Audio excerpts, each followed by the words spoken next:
te enseñaron a creer una mentira bíblica. No una mentira intencional, sino una distorsión tan sutil que reescribió la identidad de Jesús y la propia naturaleza de Dios. Por 2000 años, te han dicho que el texto más famoso para probar la divinidad de Jesús es Juan 1:1, en el principio era el Verbo, y el Verbo era con Dios, y el Verbo era Dios. Lo has oído una y otra vez. ¿Y qué te dicen qué significa el verbo o, en griego, el logos? Que es Jesús, el Hijo de Dios, una persona divina consciente que estaba allí, literalmente, antes de la creación, junto al Padre. Es la piedra angular de un dogma fundamental. Pero, ¿y si te digo que esa interpretación es una catástrofe lógica? ¿Y si te digo que el logos no es una persona en el sentido tradicional, sino un concepto mucho más profundo, más coherente, que define la intención y el propósito de Dios? ¿Y si el logos no era él, sino eso? La verdad de Juan 1:1 ha sido oscurecida por siglos de filosofía, convirtiendo una idea sublime en una contradicción inexplicable. Te prometo que, al final de este episodio, verás ese versículo a través de una lente completamente nueva. Es hora de dejar de luchar con un misterio forzado y abrazar la claridad. Si alguna vez has sentido que la Trinidad es una niebla intelectual, que Juan 1:1 no encaja lógicamente con todo lo demás que Jesús dijo sobre el Padre, no estás solo. Esa tensión que sientes es real y tiene una explicación profunda. Hoy, vamos a desmantelar esa gran confusión bíblica y a restaurar el verdadero significado del logos como la fuerza de la sabiduría y el propósito de Dios. Vamos a ver por qué Juan 1:1 es el pilar del monoteísmo unitario, no del dogma trinitario. Si quieres descubrir más conceptos como este que transforman tu visión del mundo, suscríbete a este canal donde exploramos las ideas más poderosas para tu vida. El debate sobre Juan 1:1 comienza con la palabra, logos. En tu Biblia, lo tradujeron como verbo o palabra. El problema no es la traducción literal, sino la carga filosófica que le inyectó la Iglesia siglos después. La interpretación tradicional dice, el logos es una segunda persona divina, consciente, que estaba con Dios y que luego se hizo carne en Jesús de Nazaret. Es la idea del Hijo eterno que preexistió. Pero detente un momento. ¿Qué significa preexistir? Significa existir antes de algo. Para que un ser sea una persona consciente, necesita tener un inicio de conciencia. Aquí es donde la lógica se rompe. Si el Hijo fue eternamente generado o preexistió desde siempre, ¿cómo es que tiene un inicio en el tiempo, al ser hecho carne en María? Como se plantea, un ser singular no puede ser más viejo que él mismo. Fíjate en el absurdo, ¿puede un ser consciente antes de ser generado? Lucas 1:35 dice claramente que Jesús es llamado Hijo de Dios por esa razón, la razón de su concepción milagrosa por el Espíritu Santo. Si él ya existía como una persona divina, ¿por qué necesitaba ser generado en el tiempo para obtener el título? La respuesta es que el concepto de persona para el logos no viene de la Biblia, sino de la filosofía. La palabra griega logos es mucho más amplia que simplemente palabra hablada. Significa razón, mente, propósito, plan, sabiduría, intención. Piensa en el arquitecto de una casa. Antes de que exista el primer ladrillo, el arquitecto tiene un plano. Ese plano es la intención o el propósito de la casa. El plano es real, es poderoso, preexiste al edificio, pero no es una persona. No está tomando café en la oficina del arquitecto. Imagina esta escena: Dios, el Padre, el único Dios verdadero, tiene un plan monumental para la humanidad, centrado en un Mesías, un Salvador. Ese plan, esa sabiduría, esa intención, ese propósito de Dios, es su logos. Es impersonal, es una fuerza, es la mente divina en acción. Ahora, cuando Juan dice en el principio era el logos, está diciendo, en el principio era el propósito de Dios. Este propósito estaba con Dios, porque es la mente de Dios, y el propósito era divino, porque emanaba de Dios. ¿Sabes lo que más me fascina de esto? Que esta interpretación rescata a Juan 1:1 del reino de la contradicción y lo devuelve a la coherencia.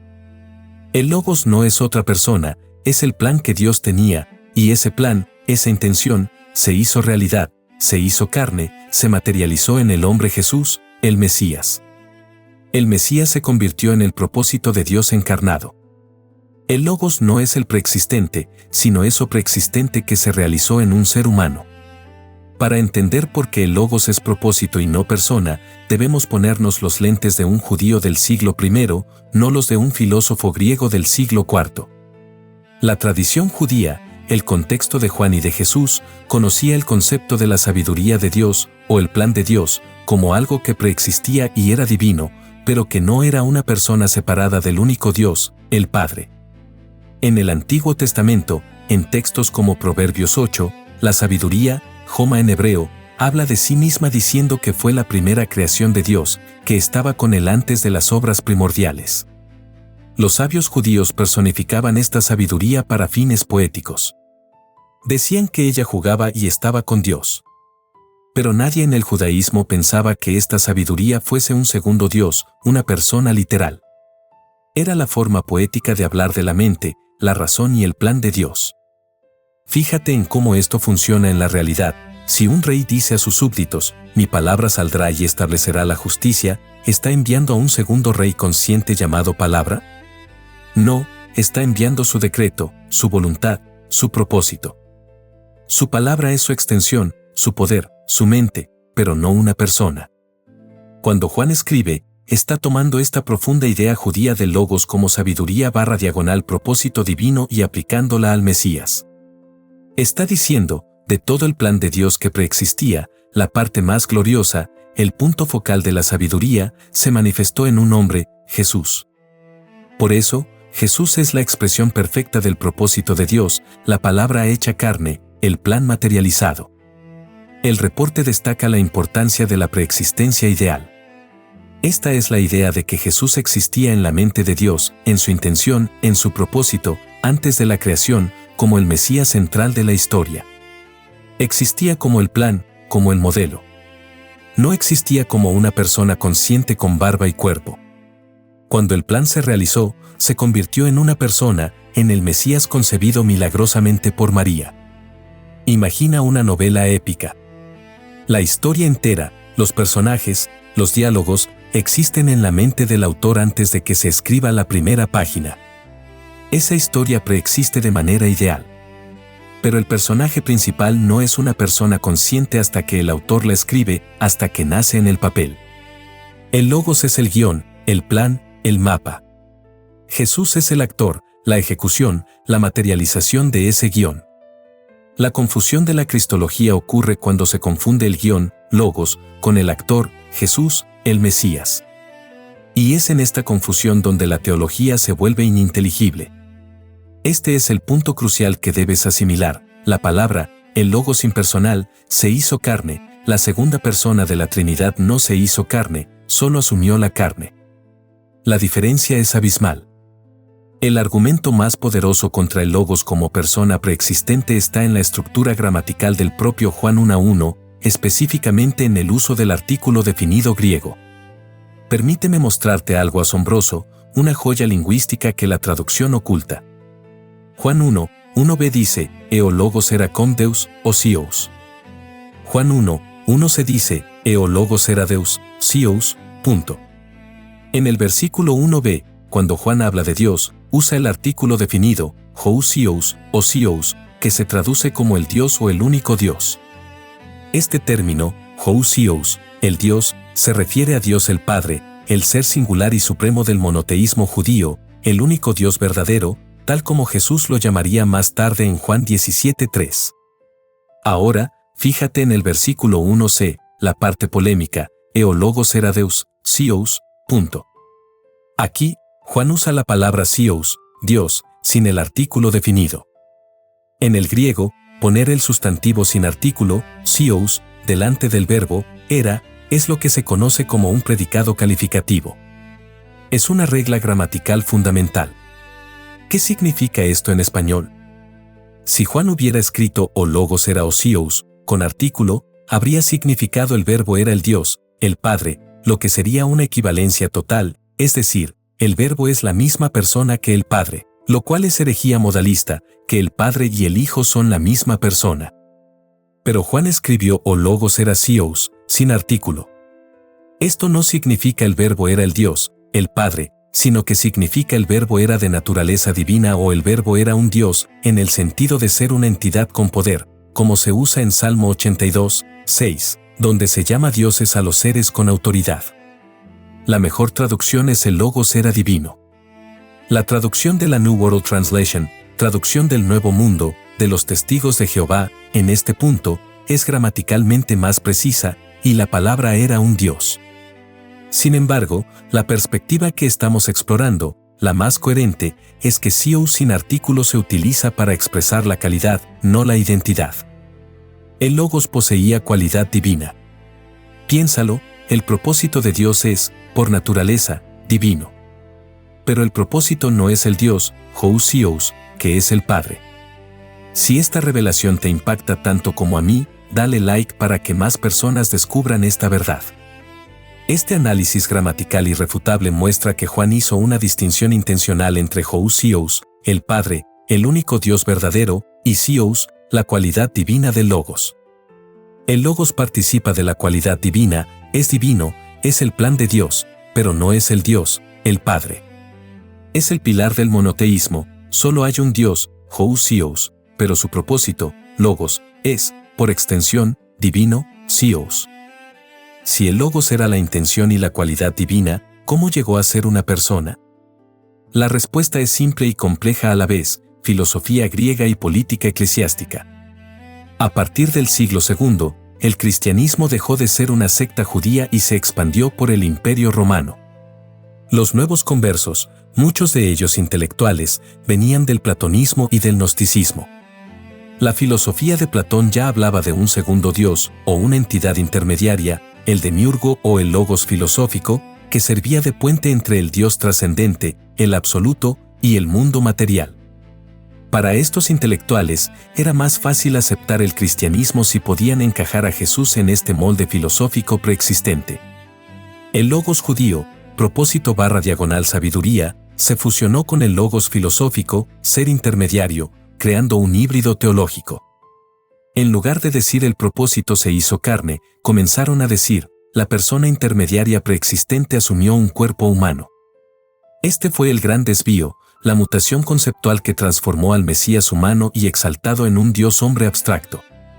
Mira el contraste, es crucial. Visión de Jesús, judaísmo: el Mesías es un ser humano, perfecto, sin pecado, el agente de Dios, que fue concebido milagrosamente por el Espíritu Santo, Lucas 1:35, y exaltado a la derecha de Dios. Salmo 110, 1, Hechos 2, 34-36. Su señorío es delegado, no inherente. Visión de Nicea, gentilismo/filosofía: Jesús es Dios Hijo, una de tres personas coiguales, coeternas y consubstanciales. No fue concebido para ser hijo, sino que era eternamente generado. Su humanidad es una naturaleza asumida temporalmente. La culminación de este proceso ocurrió en el Concilio de Nicea en 325 después de Cristo, donde el Logos fue formalmente definido como homoousios, de la misma sustancia, del Padre. Se impuso una solución filosófica a un problema bíblico, creando la teología gótica de un Jesús no humano que el Mesías de carne y hueso no reconocería. El Evangelio se convirtió en la historia de un Dios que vino a la tierra y ya no en la historia de un hombre que fue elegido y exaltado por el único Dios verdadero. Esto es el resultado de confundir un propósito con una persona.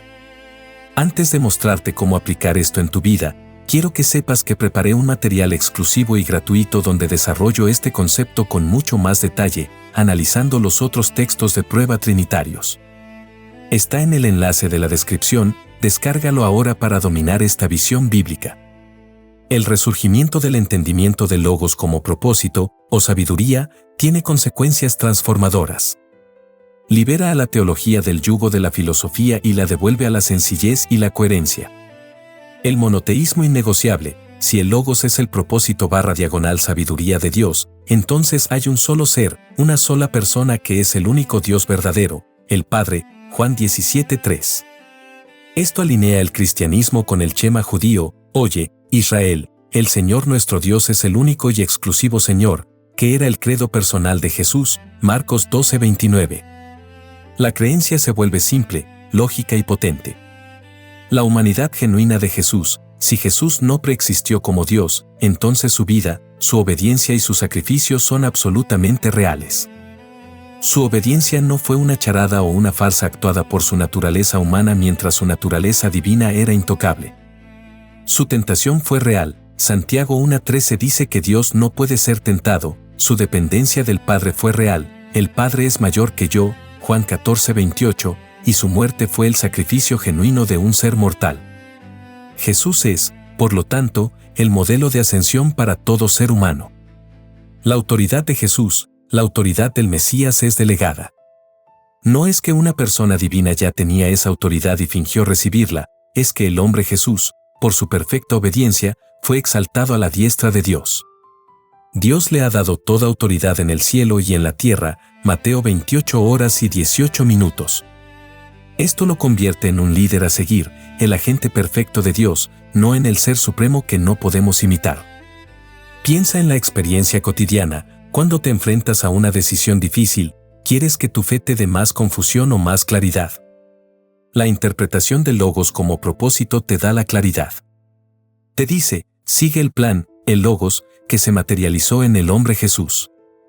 Haz lo que Él hizo, sé el agente perfecto del único Dios verdadero. Esta perspectiva transforma la fe. Pasa de ser la sumisión a un dogma ininteligible a ser el compromiso con un propósito divino realizado en la historia. Ya no tienes que luchar por entender un Dios de 3 cabezas que se muere y no se muere, o un verbo que es persona y no lo es. El Logos es el guión. Jesús es el Mesías que lo ejecutó a la perfección. El Evangelio del Reino, el mensaje central de Jesús, es la manifestación de ese Logos, de ese propósito de Dios, en la tierra. Y al entender esto, el cristianismo da un paso gigantesco para reconciliarse con sus raíces judías y eliminar el obstáculo insuperable para el diálogo con otras religiones monoteístas. Eliminar el dogma de la Trinidad es el primer paso para una evangelización eficaz y coherente. El propósito de Dios te llama a la simplicidad. Hemos completado un viaje crucial, de la confusión impuesta por el dogma, a la claridad irrefutable de la lingüística y el contexto judío. El Logos de Juan 1:1 no es la segunda persona de la Trinidad, es el propósito, la sabiduría y la intención eterna del único Dios verdadero, el Padre. Ese propósito se hizo carne en el Mesías humano, Jesús, haciendo de su vida y sacrificio algo real y reproducible para nosotros. A partir de hoy, cuando leas Juan 1:1 o cualquier otro texto que parezca contradecir el monoteísmo, recuerda sustituir mentalmente verbo por propósito. Verás que la ambigüedad desaparece. Acepta el credo de Jesús, el Padre es el único Dios verdadero, y Jesús es el Mesías a quien Él envió. Este canal existe para descubrir juntos las ideas que transforman vidas y devuelven la coherencia a nuestra fe. Suscríbete para el próximo video, donde exploraremos el error de 970 veces en la Biblia, cómo la Trinidad destruyó el significado de uno, echad. Nos vemos allí.